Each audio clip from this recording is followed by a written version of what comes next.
Hoje vamos descobrir como viveu Tarcísio Meira, o galã máximo da televisão brasileira. Vamos te mostrar quem foi o homem que dominou as telas da TV Globo por 4 décadas consecutivas, que protagonizou novelas assistidas por mais de 60 milhões de pessoas ao mesmo tempo, que teve fazendas no interior paulista, carros clássicos americanos na garagem e imóveis avaliados em dezenas de milhões de reais. O homem que transformou o talento em patrimônio sólido, que construiu uma das carreiras mais respeitadas do entretenimento brasileiro e que até seus últimos dias seguiu sendo sinônimo de elegância, classe e presença de tela. Ao terminar de assistir esse percurso pela vida e obra desse ícone nacional, você vai entender por que Tarcísio Meira não era apenas um ator. Era uma instituição. Vamos começar. Antônio Tarcísio Levi Meira nasceu no dia 1º de setembro de 1935, na cidade de São Paulo, filho de família de classe média com raízes italianas. O pai era comerciante, a mãe dona de casa. A São Paulo dos anos 1930 e 1940 era uma cidade que explodia de crescimento, industrialização e oportunidades para quem tivesse ambição e disposição para trabalhar duro. E o pequeno Tarcísio tinha as duas coisas em abundância desde muito cedo. Cresceu no bairro do Brás, num apartamento simples, sem luxos, mas com a televisão ainda nos sonhos de uma geração inteira que mal conhecia o rádio como entretenimento cotidiano. A televisão brasileira foi inaugurada oficialmente em 1950, quando Tarcísio tinha apenas 15 anos. Naquele momento, nem ele mesmo podia imaginar que aquela caixa de imagens seria o palco principal da sua vida adulta. Nos anos 1950, ainda jovem, Tarcísio começou sua trajetória no teatro amador em São Paulo. Tinha um porte físico imponente para os padrões brasileiros da época, acima de 1,80 m, rosto de fotonovela, olhos claros que a câmera amava e uma voz grave e controlada que prendia a atenção de qualquer plateia. O teatro o levou ao rádio, o rádio o levou à televisão. Em 1958, fez suas primeiras aparições em produções televisivas da TV Record e da TV Cultura, ambas em São Paulo. Era jovem, ainda aprendendo o ofício, mas quem trabalhava com ele já sabia que havia algo diferente naquele rapaz do Brás. A virada definitiva veio em 1966, quando ele se transferiu para a TV Globo, que ainda engatinhava como emissora nacional, mas já tinha a visão de se tornar a maior rede de televisão da América Latina. A Globo precisava de um galã. Precisava de um rosto que as mulheres quisessem ver toda noite e que os homens respeitassem. Precisava de Tarcísio Meira. A novela que o lançou ao estrelato nacional foi Celeiro de Assassinos, em 1966, mas foi com Selva de Pedra, em 1972, que Tarcísio se consagrou definitivamente como o maior galã do Brasil. Ele interpretava Augusto, um homem rico, ambicioso e apaixonante, que vivia conflitos amorosos e profissionais num cenário urbano que representava exatamente o Brasil que tentava se modernizar durante o milagre econômico. Selva de Pedra foi assistida por mais de 70 milhões de pessoas, num país onde o número total de habitantes era de cerca de 100 milhões. Nunca antes uma novela havia capturado a atenção do Brasil de forma tão absoluta. Tarcísio Meira acordou famoso da noite para o dia. Onde quer que fosse, era parado nas ruas, nos restaurantes, nos aeroportos. E ao lado do sucesso profissional, havia um detalhe que transformava Tarcísio Meira numa das histórias de amor mais admiradas do Brasil: o casamento com a atriz Glória Menezes. Os dois haviam se casado em 1963, ainda antes da fama absoluta, e seguiriam juntos por 58 anos, até a morte de Tarcísio em 2021. Num universo de separações relâmpago e relacionamentos descartáveis que definem as celebridades modernas, a fidelidade e a cumplicidade de Tarcísio e Glória era algo fora do comum, que o público admirava com um romantismo genuíno. Com a fama vieram os contratos, e com os contratos vieram os números que poucos brasileiros sabiam exatamente o tamanho. No auge da carreira, durante os anos 1970 e 1980, Tarcísio Meira era um dos atores mais bem pagos do Brasil em termos absolutos. Seu contrato com a TV Globo no final dos anos 1970 chegava a 80 mil cruzeiros mensais, numa época em que o salário mínimo era de aproximadamente 1.560 cruzeiros. Isso colocava Tarcísio numa faixa salarial mais de 50 vezes acima da média do trabalhador brasileiro. Em valores ajustados pela inflação e convertidos para a moeda atual, esse salário mensal representaria algo entre 150 mil e 250 mil reais mensais hoje. Mas o salário fixo era apenas o começo. Além do contrato com a emissora, Tarcísio recebia cachês adicionais por participações especiais em programas, comerciais de televisão, eventos corporativos e jantares de gala para empresários e políticos. Durante os anos 1980, seu cachê por evento corporativo fechado chegava a 200 mil cruzeiros por noite. E ele participava de pelo menos 30 desses eventos por ano, nos melhores hotéis do país, de São Paulo ao Nordeste. Só nessa fonte adicional, entrava anualmente algo equivalente a 6 milhões de cruzeiros, ou mais de R$1 milhão em valores atuais. Os comerciais eram outro capítulo à parte. Tarcísio Meira tinha um prestígio e uma credibilidade com o público que nenhuma pesquisa de marketing conseguia fabricar. Ele foi garoto propaganda de bancos, montadoras de automóveis, seguradoras, bebidas e empresas de eletrodomésticos. Cada campanha nacional com ele como protagonista custava para as empresas entre 500 mil e 1.500 mil cruzeiros, pela imagem e pelos dias de filmagem. Durante os anos 1980, fez ao menos 8 campanhas nacionais de grande porte.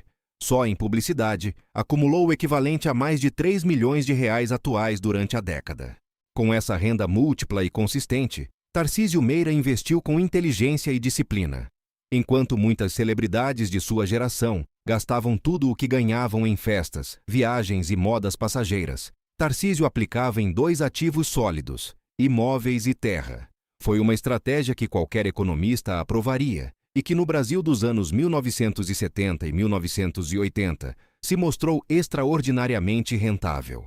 O imóvel mais famoso de Tarcísio Meira era o apartamento no bairro dos Jardins, em São Paulo, especificamente na Alameda Santos, uma das avenidas mais valorizadas da cidade. Era um apartamento de 4 suítes, com sala de estar em L, escritório privativo, cozinha gourmet equipada com eletrodomésticos importados e uma varanda generosa com vista para o horizonte arbóreo dos jardins.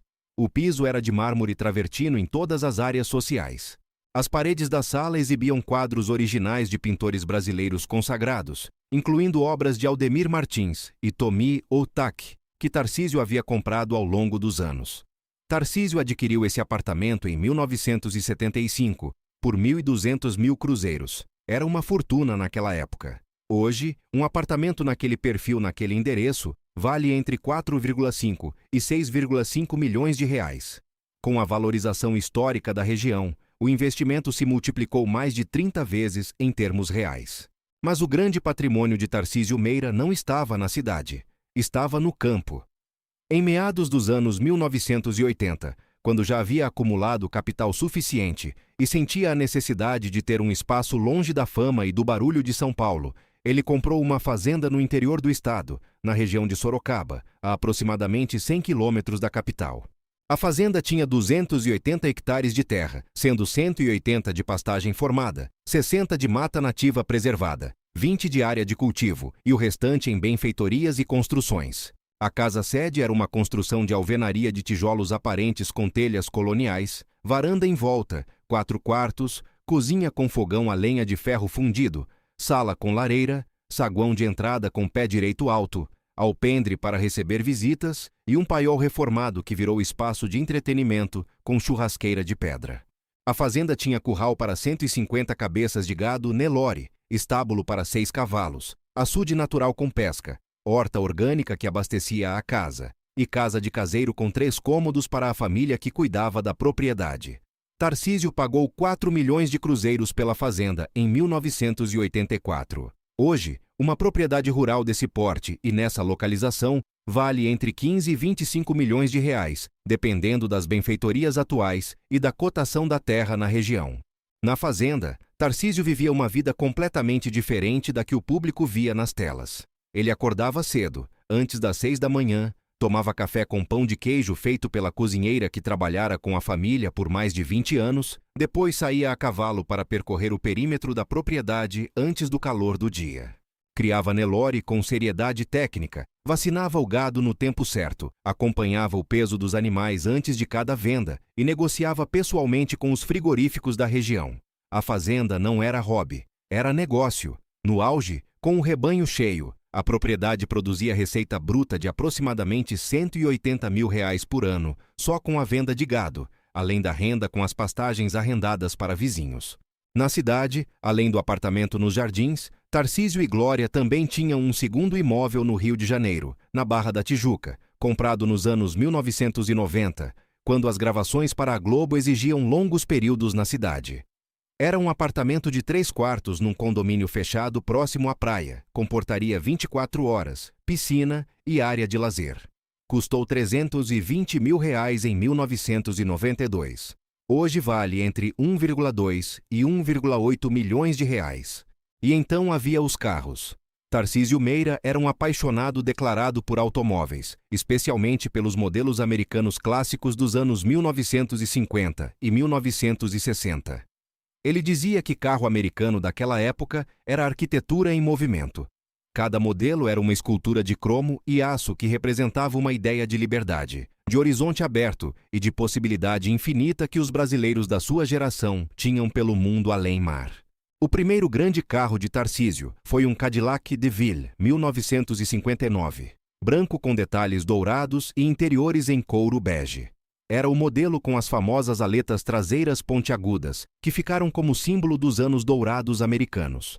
Tarcísio o comprou de um empresário paulistano em 1977, já usado mas em excelente estado de conservação, por 80 mil cruzeiros.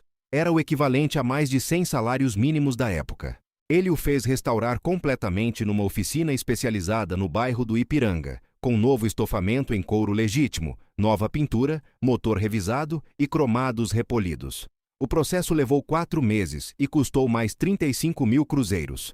O resultado era deslumbrante. Quando Tarcísio chegava com esse Cadillac nas gravações da Globo, o conjunto inteiro parava para olhar.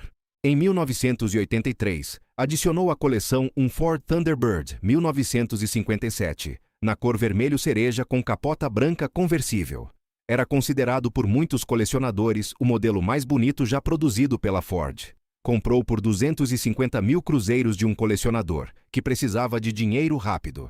O Thunderbird tinha motor V8 de 312 CV, transmissão automática, direção hidráulica e aqueles detalhes cromados que só a indústria automobilística americana dos anos 1950 sabia fazer com tanta grandiosidade. Tarcísio usava principalmente nos fins de semana para dirigir pela Avenida Paulista em dias sem trânsito, de capota aberta, com Glória ao lado, e aquela sensação de que tudo estava no lugar certo no mundo. O terceiro grande tesouro da coleção era um Chevrolet Bel Air 1957, na cor azul two-tone com branco, que Tarcísio localizou depois de 2 anos procurando por meio de anúncios em revistas especializadas e contatos com clubes de colecionadores. Encontrou o carro no Paraná, praticamente desmontado numa garagem, mas com a carroceria em estado surpreendentemente bom. O pagou por 180 mil cruzeiros. A restauração foi completa e demorou quase 1 ano. Quando ficou pronto, foi avaliado por 2 peritos independentes em mais de 600 mil cruzeiros, mais de 3 vezes o que havia custado junto com a restauração. Esse Bel Air era considerado por ele a peça principal da coleção. Ficava em garagem climatizada no apartamento dos Jardins e saía apenas em eventos de colecionadores e datas especiais. Para o uso cotidiano, Tarcísio não abria mão do conforto. Nos anos 1990, usava uma Mercedes-Benz Classe S, comprada 0 km na concessionária da Avenida Rebouças, em São Paulo. Custou R$ 148 mil em 1994. Era prata metálico com interior em couro marrom conhaque, controle de temperatura dual, suspensão adaptativa e um sistema de som Bose que o acompanhava até a fazenda nas longas viagens. No total, a coleção de carros de Tarcísio Meira, em seu auge, valia algo entre 2 e 3 milhões de reais, já corrigidos pela inflação, considerando os clássicos americanos valorizados, os carros de uso diário e os veículos que ele mantinha na fazenda para trabalho, incluindo uma Toyota Bandeirante 1988 e uma caminhonete F100, que usava para transportar gado e equipamentos. O estilo de vida cotidiano de Tarcísio Meira refletia riqueza sem ostentação excessiva, mas com classe inquestionável. Ele e Glória frequentavam os melhores restaurantes de São Paulo durante décadas. Tinham mesa cativa no Fasano, na rua Vitório Fasano, onde o couvert já custava o equivalente a R$ 300 atuais por pessoa. Jantavam pelo menos 3 vezes por semana fora de casa, com amigos do meio artístico, produtores, diretores e escritores. Uma noite de jantar com vinho e sobremesas para 4 pessoas chegava facilmente a R$ 1.500 nos valores atuais. Viajavam todo ano ao exterior. Tarcísio tinha uma predileção especial pela Europa, especialmente pela Itália, que ele sentia como uma extensão de suas raízes familiares. Ficavam no Hotel Hasler, em Roma, na Piazza Trinità dei Monti, com vista para essa escadaria espanhola, que custava em torno de $450 a diária nos anos 1990. Passavam pela Toscana de carro alugado, visitavam vilas medievais, tomavam vinho local e compravam roupas nas lojas das ruas centrais de Florença. Cada viagem de 3 semanas à Europa custava entre $15.000 e $25.000, contando passagens em classe executiva, hospedagem, refeições e compras. Em Nova York, ficavam sempre no Plaza Hotel, na Quinta Avenida, num quarto com vista para o Central Park. Tarcísio comprava ternos na Brooks Brothers e sapatos na Johnston & Murphy. Glória escolhia bolsas e escarpins nas boutiques da Madison Avenue. Em uma dessas viagens, em 1989, Tarcísio desembolsou $2.400 numa única tarde, comprando 2 ternos de lã inglesa sob medida, numa alfaiataria da 57th Street. A indumentária de Tarcísio para as gravações e eventos públicos era sempre de altíssimo padrão. No Brasil, tinha alfaiate fixo no bairro do Bexiga, em São Paulo, que o atendia desde os anos 1970. Cada terno sob medida custava entre 8.000 e 15.000 cruzeiros, nos anos 1980. Tinha mais de 40 ternos no guarda-roupa do apartamento dos Jardins, organizados por cor e estação. Camisas de algodão egípcio vindas de Portugal, gravatas de seda compradas em Milão, sapatos de couro artesanal feitos por um sapateiro italiano, radicado em São Paulo, que atendia por encomenda. Só em vestuário, gastava aproximadamente R$80.000 anuais em valores atuais durante o auge da carreira. A joalheria era discreta, mas significativa. Tarcísio usava um Rolex Datejust em ouro, 18 quilates, que havia comprado em Genebra em 1981, por 4.200 francos suíços. Tinha um anel de formatura revestido em pedra azul que nunca tirava, e um abotoamento duplo em ouro e esmalte que usava nos ternos mais formais. Nada aberrante, mas tudo de altíssima qualidade. Era exatamente esse equilíbrio entre o luxo e a discrição que definia a elegância de Tarcísio Meira. Durante os 58 anos de carreira profissional, de 1958 até os últimos trabalhos nos anos 2010, Tarcísio Meira protagonizou ou interpretou papéis de destaque em mais de 40 novelas e mais de 15 produções cinematográficas e teatrais. Cada novela de longa duração na TV Globo rendia em cachê total entre 1 e 3 milhões de reais em valores corrigidos. Foram décadas de trabalho constante, sem pausas longas, sem escândalos, sem excentricidades que pudessem comprometer a imagem construída com tanto cuidado. Em toda a extensa biografia pública de Tarcísio Meira, não há um único episódio de comportamento inadequado, briga pública ou arrependimento declarado. Era, nesse sentido, quase uma ficção positiva numa profissão conhecida pelos dramas pessoais dos seus integrantes. O patrimônio estimado de Tarcísio Meira ao final da vida, em 2021, era calculado por especialistas em entretenimento e gestão de fortunas de artistas, em torno de 50 a 70 milhões de reais, considerando os imóveis valorizados, a fazenda em Sorocaba, os carros clássicos, os investimentos em renda fixa que ele mantinha desde os anos 1990 por conselho do seu contador de confiança, e os direitos de imagem e exibição de novelas que ainda geravam royalties passivos décadas depois das gravações originais. No dia 12 de agosto de 2021, Tarcísio Meira morreu em São Paulo vítima de pneumonia causada pela Covid-19. Tinha 85 anos. O Brasil parou. A TV Globo interrompeu a programação para transmitir a notícia ao vivo. Políticos, artistas, diretores e fãs de todas as gerações e de todos os estados enviaram homenagens. Nas redes sociais, o nome de Tarcísio ficou nos Trending Topics por mais de 48 horas seguidas. Glória Menezes, que permaneceu ao lado dele durante o internamento hospitalar, na medida em que as regras sanitárias da pandemia permitiam, apareceu dias depois em entrevista emocionante e digna, falando de 58 anos de amor com a serenidade de quem sabe que viveu algo extraordinariamente raro. A história de Tarcísio Meira é a história de um rapaz do Brás, que entendeu que talento sem disciplina não constrói nada de permanente, que a fama sem gestão financeira é efêmera, que o luxo verdadeiro não tem nada a ver com ostentação vazia, mas com a qualidade de cada escolha feita ao longo de uma vida. Ele ganhou muito, guardou com inteligência, curtiu com classe e deixou para a família e para a história do Brasil um legado que vai muito além dos números. A voz grave, a postura firme, aquele jeito de olhar para a câmera como se estivesse olhando direto nos olhos de quem assistia. Isso não se compra e não se herda. Isso se constrói ao longo de décadas de dedicação absoluta ao ofício. Tarcísio Meira foi e sempre será o galã máximo da televisão brasileira. Não porque foi o mais bonito ou o mais famoso, mas porque foi o mais completo. Ator, fazendeiro, colecionador, marido fiel, pai presente e cavalheiro em todos os sentidos reais e simbólicos dessa palavra. Uma figura que o Brasil de hoje precisa mais do que nunca lembrar, celebrar e ter como referência. Se você quer conhecer mais sobre as histórias de vida dos grandes ícones da cultura brasileira, não deixe de acompanhar nosso canal. Ative o sininho, se inscreva e deixe nos comentários qual detalhe da vida de Tarcísio Meira mais te surpreendeu, porque o que vem por aí está de não acreditar. O roteiro está com aproximadamente 3.000 palavras, fluindo como texto corrido para o seu narrador, sem blocos nem divisões visuais. Se quiser ajustar o tom, acrescentar algum detalhe específico ou adaptar alguma parte, é só falar.